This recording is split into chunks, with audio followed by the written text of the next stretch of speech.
На двух наших каналах, мне кажется, набралось некоторое количество материалов, посвященных атомной энергетике в частности и атомной индустрии как таковой. Разумеется, приношу извинения всем, кого коробит и корежит от того, что часть передач, роликов была посвящена отечественному атомному сектору, советскому и российскому. Но так уж получилось, что мне эта тема казалась интересной. Я действительно позволял себе оскорблять нежные чувства многих. Писал тексты без упоминания имен коллективной Урсулы фон дер Каллас и Фридриха Эммануэлевича Трампа. Больше того, я отказывался и отказываюсь присоединяться к коллективному воплю «Юра, прости нас, мы утратили полимеры». Поэтому искренне прошу, кому хочется слышать, видеть передачи именно об этом, идите к черту с наших каналов, поскольку прекращать я не намерен. Рассказы и размышления о российской энергетике, промышленности, логистике будут продолжаться, по меньшей мере, до той поры, пока жив канал «Геоэнергетика Инфо», на который в очередной раз прошу подписываться всех во всех мессенджерах, которые имеются в нашем распоряжении на день сегодняшний. Все недовольные в сад. Те, для кого Россия – это страна, и те, кто желает оскорблять людей по национальному признаку, проследуйте и вовсе на известную гору в Перу. В качестве каминг-аута. Даже к тем странам, которые я искренне, от всей души ненавижу, отношусь с уважением. Так что сложилось в истории цивилизации, что во многих из них были сделаны важнейшие научные открытия, были разработаны весьма примечательные организационные придумки, созданы перспективные технологии. Так что, на мой взгляд, ненавидеть можно, не уважать и оскорблять нельзя, поскольку оценки и мнения должны быть объективными. Вот после такого чрезвычайно эмоционального выступления сообщаю, что намерен попытаться войти в зону, которая мне кажется чрезвычайно важной и интересной. 10 с лишним лет тому назад, когда для проекта было выбрано название «Геоэнергетика», я пытался в него вложить сразу несколько смыслов. Уж не знаю, насколько это получается. Кому-то в слове «геоэнергетика» слышится сходство со словом «геополитика». Так оно имеется, поскольку и энергетика влияет на политику, и политика влияет на энергетику. Убедиться вот прямо сейчас в этом стало совсем несложно. Для этого достаточно посмотреть на географическую карту и найти на ней Ормузский пролив и Персидский залив. Гео – это на каком-то там древнем греческом «земля», как планета, описанием поверхности которой занимается география. И это чрезвычайно важно для энергетики. Как наглядно демонстрируют нам события вокруг агрессии коалиции Эпштейна на Исламскую республику Иран, энергетические ресурсы важно не только добыть или произвести, но еще и доставить до мест их использования. Расстояние и рельеф. Оказывается, как и сотни лет назад, нужно уметь преодолевать и то, и другое. Как бы мы, человеки, не кичились своими новейшими технологиями, судам все равно нужен фарватер и глубина. Трубопроводы и линии электропередач все так же с трудом одолевают горы. А где-то там, где взрывают трубопроводы и сжигают танкеры, география стыкуется с геополитикой. Но главное из всех этих гео – это, конечно, геология. Принято говорить, и, кстати, совершенно справедливо, что энергетика – база, фундамент как для развития экономики, так и для роста уровня жизни. Но раз мы используем строительную терминологию, то давайте и припомним, с чего начинается строительство здания. Приходят геодезисты и, оценив состояние грунта на вашем участке, тщательно размечают место, где предстоит рыть яму под фундамент. Ошибутся, и либо здание перекосит, либо в фундамент придется столько бетона вбухать, что кошелек огорчится до нельзя. Геоэнергетика – это про геологию, которая для энергетики альфа и омега. Начало, ее прошлое, настоящее и будущее. Даже те источники генерации электрической энергии, которые как бы не связаны с полезными ископаемыми и их сжиганием, имея в виду гидроэлектростанции, солнечные, ветряные электростанции, ножками стоят на матушке Земле, поскольку без твердых полезных ископаемых, то есть без стали и цветных металлов, без редкоземельных элементов, без всевозможного пластика, созданного из нефти, газа и угля, ничего и нигде. ГЭС – это, конечно, сталь и бетон огромных плотин и гидроагрегатов, но ведь их строят только там, где геология позволяет. В общем, такая вот задумка заложена в названии «Геоэнергетика». Про энергетику, но в ее тесной связи с географией, геологией, геополитикой, в их взаимном влиянии друг на друга и о тех занимательных результатах, которые мы с вами вынуждены наблюдать в развеселой нашей реальности. Конечно, размышления о геологии, которые я хочу предложить вашему вниманию, в первую очередь будут сосредоточены вокруг геологии первичных энергетических ресурсов – урана и редкоземельных металлов, раз уж они в наше время стали приобретать все большее значение для различных отраслей энергетики. При этом я ни в коем случае не претендую на то, что я обладаю глубокими профессиональными знаниями. Мне бы, дай бог, самые общие понятия постараться передать. Уверен, что в самых общих чертах эти знания нужны. Социализм у нас давно ушел в прошлое. Для того, чтобы обеспечивать самих себя киловаттами, гигакалориями, литрами топлива, работать приходится ежедневно, да еще и постепенно все больше. Моя бы воля, я бы вообще экономику энергетики сделал обязательным общеобразовательным предметом. Что откуда берется? Сколько стоит это самое брание? Подготовка к использованию, транспортировка, само использование в топках тепловых электрических станций, в топках котельных. Но прежде чем разбираться с этой экономикой энергетики, нужно припомнить азы. Ну, или просто познакомиться с ними, если знакомство не состоялось ранее. Потому предлагают печки, причем в буквальном смысле этого слова. Печка – это дрова или уголь, это огонь и это тепло. Из чувства справедливости начинать нужно бы с того, чтобы на самых лучших площадях наших поселков, сел, городов и даже мегаполисов в обязательном порядке установить памятник химической формуле. Формулы, благодаря которой Homo sapiens, как биологический вид, не вымер напрочь во время ледникового периода. Хворост, дрова – это углерод. И матушка природа распорядилась так, что химическая реакция окисления углерода происходит с выделением тепла. Эволюция планеты привела к тому, что растительности на ее поверхности стало образовываться очень много. Да еще и привела к тому, что эта растительность запустила такой замечательный процесс, как фотосинтез, и атмосфера наполнилась кислородом. Вот она, химическая реакция горения во всей ее простоте и величии. На этой формуле род людской выжил. На ней мы и сейчас с вами живем и здравствуем, научившись использовать получаемое тепло не только для обогрева жилищ, но и для выработки электрической энергии за счет использования перегретого пара. Отдавая дань уважения водяным мельницам, умение строить которое привело к строительству первых ГЭС, вынуждены отметить, электричество не греет, если не предпринимать для этого специальных усилий, специального умения и специального оборудования. Горячий углерод греет всегда. И конкретно для нас, россиян, это важнее любой политики с экономикой вместе взятых. Углерод образуется в растительности, в деревьях, в траве, даже в водорослях. Уголь, нефть, природный газ – все они имеют растительное происхождение. А потому все наши, даже самые совершенные, местами даже изощренные технологии направлены на то же самое, что и прорву тысяч лет тому назад – на извлечение энергии окисления углерода себе на благо. Горят в топках дрова, солома, торф, природный газ, нефть. С точки зрения химии совершенно не важно. Важно добиться реализации вот этой химической формулы, дабы то, что после плюсика, использовать себе во благо. Удивительное дело. Сколько тысяч лет тому назад наши предки, одетые в шкуры, грелись в кострах в пещере. Мы сейчас обеспечены радиаторами центрального отопления. Но в основе все так же лежит химическая реакция окисления углерода, химическая реакция горения. Промышленное, техническое освоение все новых видов энергоресурсов – основа развития нашей цивилизации. Но ее фундамент, база, краеугольный камень – все та же химическая реакция горения, освоенная дикарями для удобства поедания мамонтов в бесконечно далеком прошлом. Такой вот парадокс. Живите теперь с этим. Первый вывод вполне очевиден. Раз уж для нас и сейчас главной энергетической формулой является вековечная С плюс О2 равно С О2 и тепло, то персонально я не вижу ни одной причины отказаться от использования для энергетических целей не только древесины и всего, что остается после ее переработки, щепы, коры, веток и прочих опилок, но и всего, что остается на полях после уборки урожая. Это я сейчас стараюсь толсто намекнуть на то, что пеллеты уверенно изготавливаются еще и из соломы всех ее сортов и марок. Архаика? Так она используется и для вращения турбин самых распоследних технологий. Так что где повод стесняться-то? Не первый год Россия является лидером по объемам экспорта, прежде всего, продукции растениеводства. Я убежден, что пришло время рационально размышлять о том, что остается от сбора урожая. Это должно быть использовано максимально рационально. Разговоров о глобальном потеплении климата ведется много. Но мы никуда не ушли от незыблемого факта. 2/3 первичных энергетических ресурсов, добываемых и используемых на территории нашей с вами страны, уходят на производство не электрической, а тепловой энергии. Если хотя бы часть этих ископаемых ресурсов будет замещена ресурсами возобновляемыми, а деревья и сельскохозяйственные ресурсы к ним относятся совершенно однозначно, то мы не на словах, а на деле получим тот эффект, о котором так много говорится с высоких трибун. Пелеты и древесная щепа – это действительно снижение углеродной нагрузки энергетической отрасли, которую в обязательном порядке нужно рассматривать в полном объеме, то есть беспокоиться о производстве не только электрической, но и тепловой энергии. Это, конечно, большая серьезная тема, которую несколько лет пытался поднять президент России, и которая была благополучно утоплена теми, кто сделал вид, что намерены реализовать его инициативу. Потому они отдельно и не сегодня. Древесные и растительные ресурсы хороши тем, что они действительно возобновляются.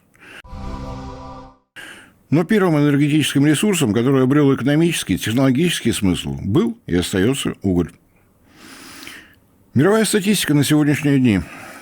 В мировом энергобалансе Primary Energy уголь – это приблизительно 26-27%, а в мировой выработке электроэнергии уголь – это приблизительно 33-35%.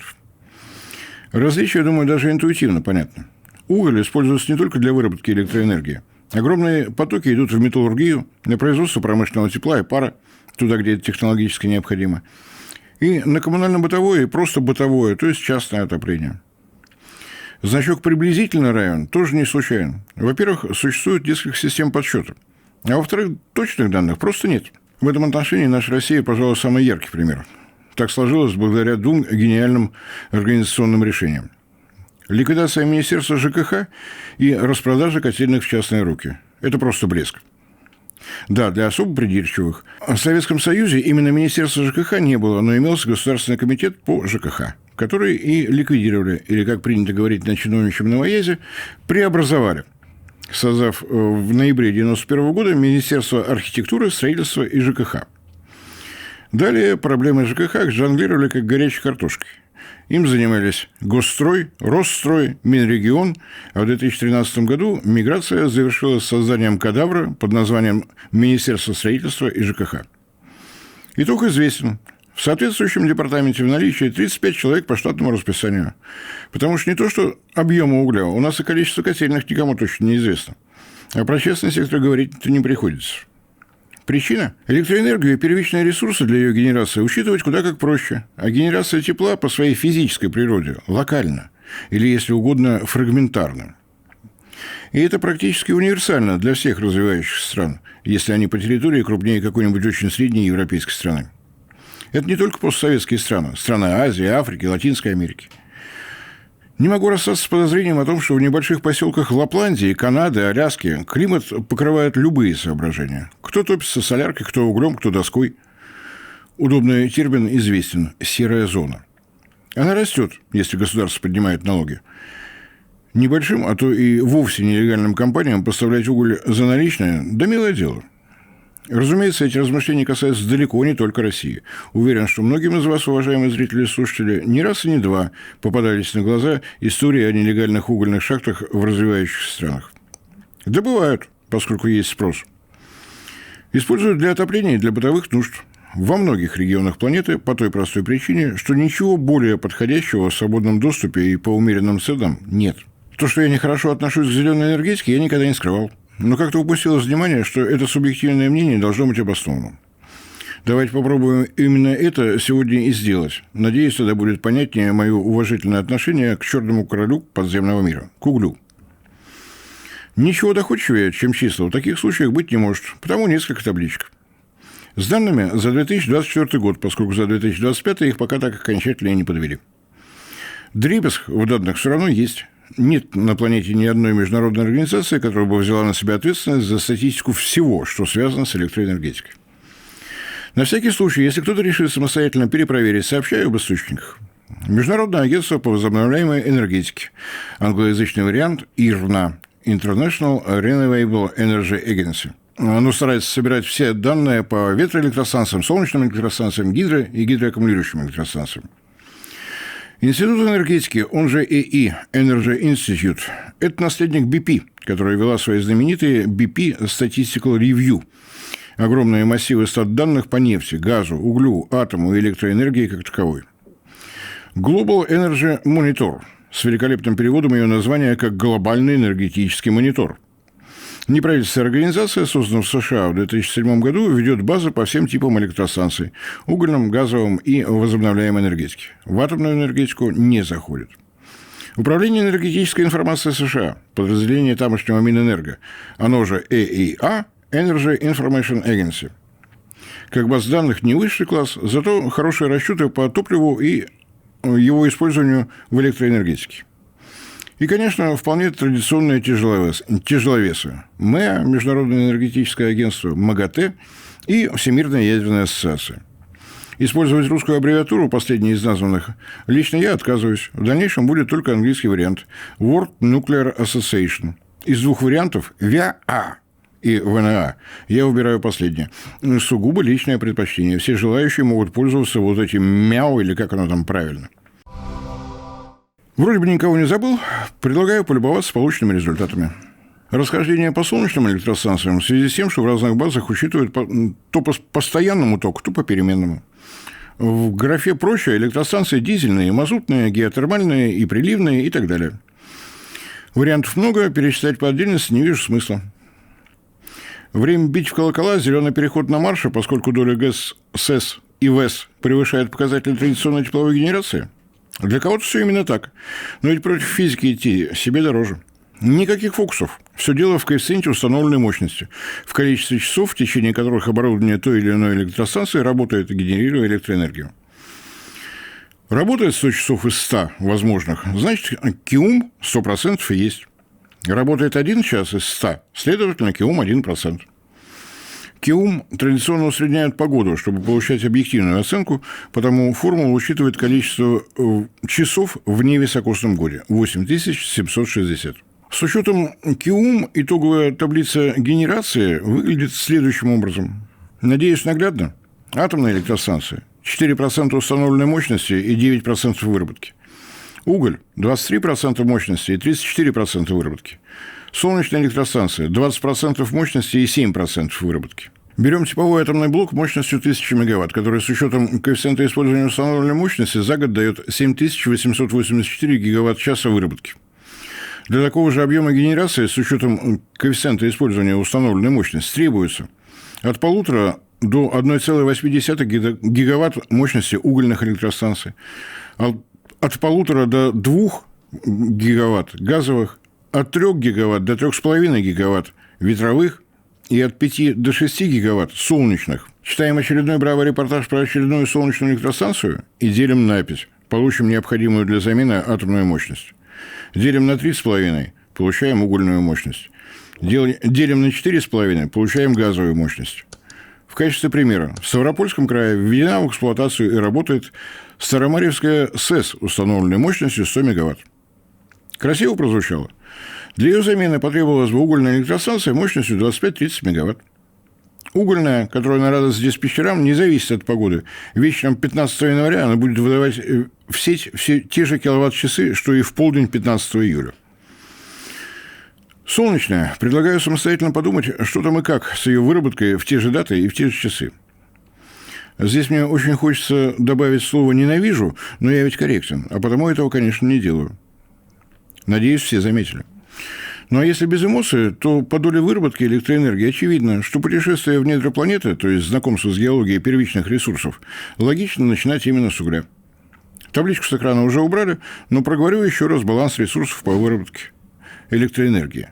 Уголь – 34%, газ – 22%, ГЭС – 14%, атомные электростанции – 9%, и вот только после них ветроэлектростанции с их 8% и солнечные электростанции с их 7%. Что касается тепловой энергии, могу только повторить. Мировой статистики нет. Статистики нашей собственной, российской, тоже нет. Но логика подсказывает, что в этом секторе значение угля и газа кратно выше.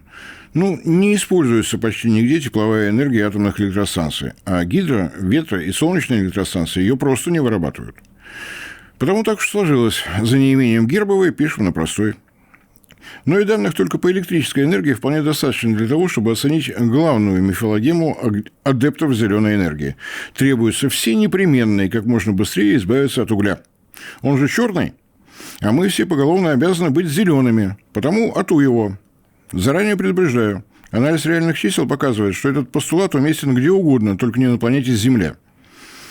Мне этот анализ кажется важным и с немного другой точки зрения. Важно понимать, что добыча, обогащение, переработку угля для его использования в электроэнергетике и в химической промышленности в обозримом будущем не прекратится. Уголь – это всерьез и надолго. И надо быть европейцем на всю голову, чтобы нам в России отказываться от того, чем нас столь щедро одарила матушка природа. Надеюсь, что убеждать никого не требуется. Числа говорят сами за себя. Я могу только еще раз их повторить. По данным за 2025 год, в мировом энергобалансе уголь 26-27%, в мировой выработке электроэнергии уголь 33-35%. Отталкиваясь от этих базовых данных, можно и нужно алгеброй поверить лозунги и девизы борцов за тотальную декарбонизацию, собранные в 2020 году в единый документ под названием «Зеленая сделка Евросоюза». В нем, напомню, речь шла о том, что ЕС взял на себя обязательство к 2050 году полностью отказаться от ископаемого топлива. Правда, через пару лет, в 2022, к ВИЭ, только солнце, только ветер и только вода в комплекте с биомассой, с определенными оговорками, европейцы решили присоединить и атомную энергетику. Мировой объем добычи угля в 2025 году вырос до новой рекордной отметки – 9,1 миллиарда тонн. Но для простоты расчетов отбросим эту 1/10. Что нам, лихим декарбонизаторам, какие-то 100 миллионов тонн? Если разложить общий объем угля по потокам направлениям его использования, то получается следующая картина. Электроэнергетика – около 65-70% или около 6 миллиардов тонн. Металлургия – 14% или около 1,36 миллиарда тонн. Производство цемента, промышленного тепла, углехимия – 12% или около 1 миллиарда тонн. Все прочее – коммунально-бытовой сектор. Проценты угольного участия в выработке электрической энергии известны. Международное энергетическое агентство заявило свою оценку общего объема ее генерации во всем мире. Не вдаваясь в обсуждение того, насколько точна эта оценка, берем и ее за базу – 33 триллиона киловатт-часов. Треть приходится на угольную генерацию – 11 триллионов киловатт-часов. Вот давайте попробуем оценить, каким образом можно отказаться от использования угля в электроэнергетике, оставив в стране 3 миллиарда тонн промышленно-химически теплового его использования. Начнем, конечно, с самого приятного для декарбонизаторов – солнечных, ветряных и гидроэлектростанций. Солнечным электростанциям, к огорчению фанатов зеленой генерации, статистика по миру уже известна. Средний коэффициент использования установленной мощности составляет от 15 до 18%. Следовательно, для замещения генерации электроэнергии за счет использования угля потребуется от 8 до 10 тысяч гигаватт установленной мощности солнечных электростанций. На начало 2026 года мировая установленная мощность солнечных электростанций около 2-2,5 тысяч гигаватт. Какие деньги ушли на это? Как выглядит электросетевое хозяйство во многих странах? Какие объемы редкоземельных цветных металлов потребуются на столь гигантское строительство? Считать можно долго. Но тут точно известен встречный вопрос. А зачем? Могу поделиться результатом еще одного нехитрого расчета. При условии, что будут вводиться панели самого распоследнего поколения, площадь этих панелей на новые 8 тысяч гигаватт составила бы 160 тысяч квадратных километров. Для наглядности две Австрии, или с учетом всех водоемов, все три гиганта Прибалтики. Только солнце, только ветер. Ветер. Средний мировой коэффициент использования установленной мощности наземных ветроустановок от 30 до 35%. Коэффициент использования установленной мощности для них же в морском исполнении от 45 до 50%. Замещаем, в кавычках, все те же 11 триллионов киловатт-часов, считая, что идем к победе над углем за счет смешанного парка ветроэлектростанций со средним коэффициентом использования установленной мощности в 35-38%. Разумеется, получаем среднюю температуру по больнице, но для грубой оценки вполне достаточно. Новых ветроэлектростанций для полной замены электроэнергетической части угля потребуется от 3,3 до 3,6 тысяч гигаватт. Для ориентира, на сегодня мировой парк ветроэлектростанций что-то около 1,2 тысяч гигаватт.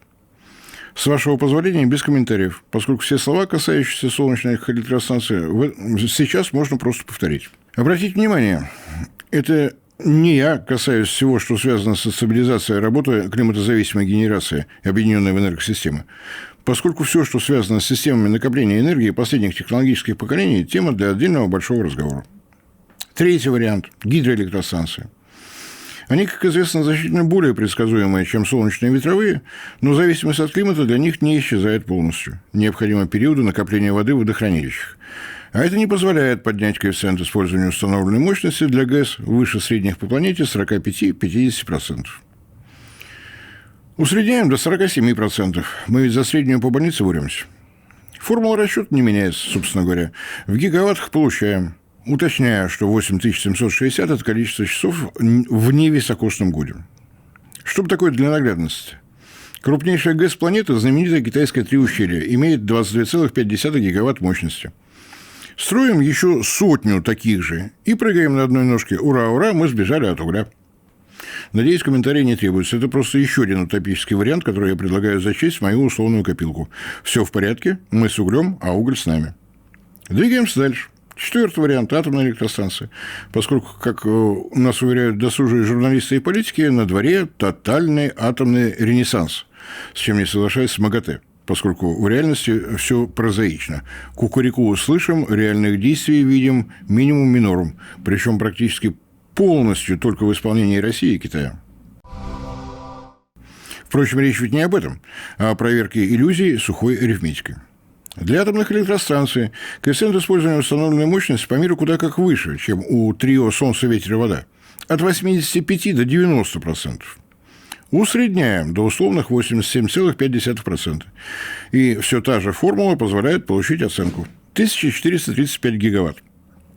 Мощности блоков на базе реакторов ВВР-1200, AP-1000, китайского HPR-1000 за минусом собственных нужд – что-то около 1,1 гигаватт. Хотим убрать уголь из электроэнергетики? Быстренько, засучив рукава и штанины заодно, чтобы в припрыжку передвигаться было проще, строим 1300 таких блоков. На день сегодняшний на планете, действующих по базе МАГАТЭ данных, числится 415 атомных энергоблоков общей мощностью 379,5 гигаватта, часть из которых до 2050 года будут выведены из эксплуатации.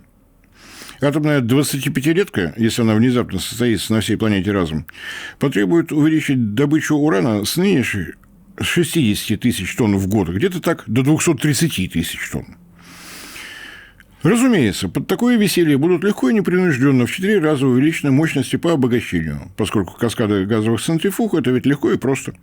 В одних только США ни одного нет, за исключением опытно-демонстрационного, о котором как-нибудь при случае расскажу подробно. Есть ли у этого прекрасного варианта перспективы заменить весь электроэнергетический уголь атомной генерации, хоть какая-то связь с реальностью?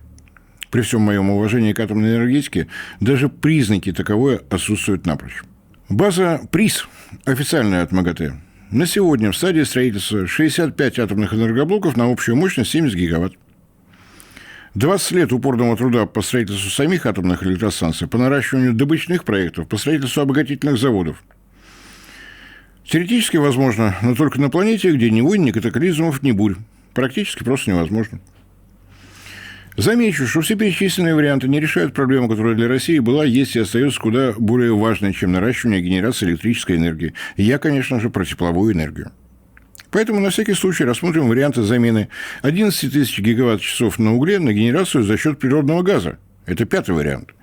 Тут чуть сложнее, поскольку придется учесть теплотворную способность среднего природного газа. Количество всевозможных примесей на разных месторождениях далеко не одинаково. И некого среднего угля.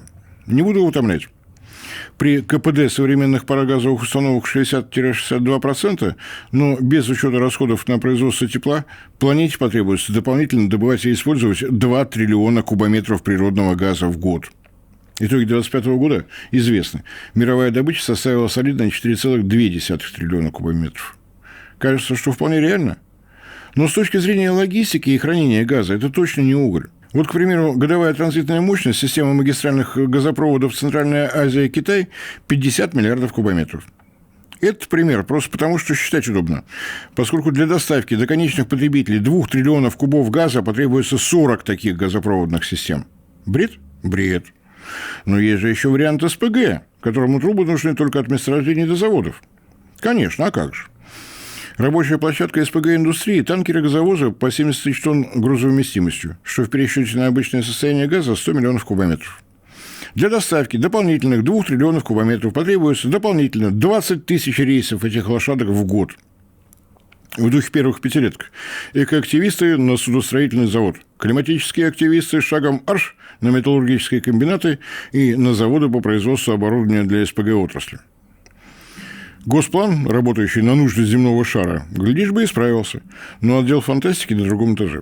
Мы рассмотрели 5 вариантов замены угля в электроэнергетической отрасли, и числа показывают, что ни один из них не проходит из грез о феях с единорогами в реальность, данную нам в ощущениях.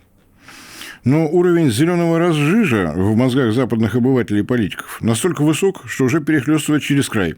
попадая на страницы и наших, российских СМИ, сотрудники которых, даже не задумываясь, лихо перепечатывают все измышления и болезненные фантазии, да еще и свои собственные добавляют. Эта публика считает, что всего описанного мало. Эти говорящие головы норовят фантазировать еще дальше. У них возобновляемые энергетические ресурсы уже и нефть со дня на день заменят. Все та же зеленая энергетика, которая все непременно заполнит баки миллиардов автомобилей. Вы это всерьез, господа и дамы? Ну, давайте умножим только что полученные числа на 2. Что, от этого легче станет? К сожалению, этот настрой действительно заразен. Наше многоуважаемое Министерство энергетики на полном серьезе провело конкурсные отборы мощности, в результате которых в Приморском крае и в Еврейской автономной области будет строиться 1,5 гигаватта ветровых и солнечных электростанций, дабы побороть грядущий энергодефицит. Пусть все получится. Пусть там панели прямо на лопасти прикрутят. Пусть по Приморью тысячами солнц будут сиять новые миллионы лампочкой Ильича. Ничего не имею против. Но представить себе, как в прекрасно оборудованном, великолепно освещенном цеху заводчане в фуфайках при тамошних минус 40 в январе встают к станкам, у меня не получается, как я не стараюсь. Генерация электроэнергии на всех ВИЭ, ГЭС, АЭС разом не обогреет дома, квартиры, производственные помещения, если только Дальний Восток на 100% не будет заселен исключительно миллионерами, которым по карману электрическое отопление. Вот только эти метания, которые нельзя назвать творческими, поскольку они куда как больше похожи на обезьянье, не могут изменить и на йоту основополагающие принципы, лежавшие в основе плана ГРО. Энергосистема должна опираться на местные энергетические ресурсы. Это повышает ее обеспеченность, экономическую эффективность и надежность. Надежность повышает и максимально возможная диверсификация методов производства энергии, как электрической, так и тепловой. Число местных энергетических ресурсов за столетия, минувшее с момента создания плана ГРО, стало заметно больше. Научный и технический прогресс не стоял на месте. Энергоресурсы Советской России 20-х годов прошлого века – уголь, мазут, гидропотенциал рек и торф. От торфа мы благополучно отказались. Мы же за все прогрессивное, а наши болота – фи и полнейший моветон. О том, что торфом обеспечена энергетическая база 2 районов Беларуси, говорить вообще не принято. Да наши братья-славяне не распространяются об этом особо. Не любят они рекламную шумиху. А вот к принципам ГРО относятся с куда как большим вниманием и почтением. Вот тут у них газовые электростанции. Вот здесь рядом 2 атомных энергоблока. А в 2 районах уверенно работают не только котельные, но и вполне современные ТЭЦ, использующие торф. Ни одна технология не отменяет другую. Используются все доступные и экономически обоснованные. Проблемы слишком большой нагрузки на окружающую среду снимаются за счет развития технологий. Но экономическая обоснованность не должна входить в противоречие с необходимостью обеспечения надежности и достаточности. Газ может быть дешевым, но если зависимость от его импорта выросла под 100%, армуз вам всем в глотку, господа теоретические экономисты. И, конечно, нельзя обойти вниманием такую замечательную страну, как Китай. Образец максимально рационального подхода к собственной энергетической системе, которая, напомню, является базой для развития экономики и роста уровня жизни. Данные 2025 года все еще не сведены, так что смотрим на 2024 год. Общий объем генерации электроэнергии в Китае около 10 тысяч тераватт-часов. Да, мне тоже тераватт-часы непривычны. Давайте в миллиарды киловатт-часов переведем, постаравшись не удивиться количеству. 10 тысяч миллиардов киловатт-часов. Для математиков такой набор слов ужас-ужас, но вслух один раз можно и проговорить. Баланс по выработке электроэнергии в Китае выглядит следующим образом. Числа, которые привычны многим, они не секретные, СМИ ими не пренебрегают, но давайте продвинемся чуть глубже. Газовый баланс Китая, если брать теплотворную способность газа, за 10,5 киловатт-часов на кубометр. Готовы? Общее потребление природного газа в Китае за 2024 год 428 миллиардов кубометров. С учетом теплотворности и КПД газовых электростанций 60%, для генерации электроэнергии используется 46 миллиардов кубометров. 46 из 428. Это порядка 11%. Весь остальной объем газа вне электроэнергетики, а это 382 миллиарда кубов в год. Газ для Китая на 89% – это сырье для химической промышленности, для производства азотных удобрений, для коммунальных услуг, для использования в промышленности, для транспорта и прочего. Почему так? Да потому что уголь у Китая местный, Его цена не определяется котировками агентства «Аргус» и прочими благоглупостями, которые экономический блок правительства России навязывает нам в качестве основы для налогообложения. Но и это еще не все китайские чудеса. Угольный баланс Китая, если берем среднюю теплотворную способность угля за 5500 гигакалорий, а КПД угольных электростанций за 41%. Результат расчетов прост. В электроэнергетику уходит 2,4–2,5 миллиарда тонн, то есть 50%. А еще 50%, то есть те же 2,4–2,5 миллиардов тонн угля уходят в металлургию, как стоящийся уголь, в производство цемента, извести, керамики, в обеспечение технологического тепла для предприятий газовой, нефтяной, химической переработки. Китай – мировой лидер по производству из угля метанола и олефинов, читать как пластмассы. Уголь для Китая – это аммиак и азотная группа удобрений. Уголь для Китая – это синтетический газ СО и даже жидкое топливо. Ну и, разумеется, уголь – топливо для котельных в северных регионах. И стратегия Китая – не отказаться от угля. Снижение его доли в генерации электроэнергии за счет замещения атомом, солнцем и ветром дает возможность наращивать глубокую переработку угля. Китай поставил себе цель выйти на углеродную нейтральность в энергетике к 2060 году.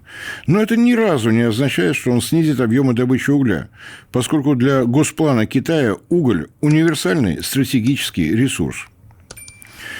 Завершу передачу, с вашего позволения, тем, что напомню ресурсные оценки нескольких угольных бассейнов России.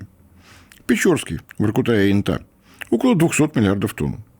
Таймырский, неисследованный и на четверть, 200 миллиардов тонн. Кузбасский, 650 миллиардов тонн. Канско-Ачинский бассейн, 650 миллиардов тонн. Ленский, 2,1 триллиона тонн. Тунгусский, 2,2 триллиона тонн. Список далеко не полный, составлен на исключительно личном предпочтении. Намек, надеюсь, получился достаточно прозрачным. Но я не про некоторые особенности управления Россией, а о том, что является медицинским фактом. Добыча и использование угля – это всерьез и надолго, если подходить к этому с умом. Для чего подобрал вот такой набор угольных бассейнов России? Признаюсь, как на духу. Если сложить числа всех перечисленных бассейнов, получается 6 триллионов тонн. 1000 лет потребления угля Китаем при его нынешнем темпе. Вот на этом предисловие к угольной теме объявляю закрытым. Далее геология черного короля подземного мира в популярном изложении.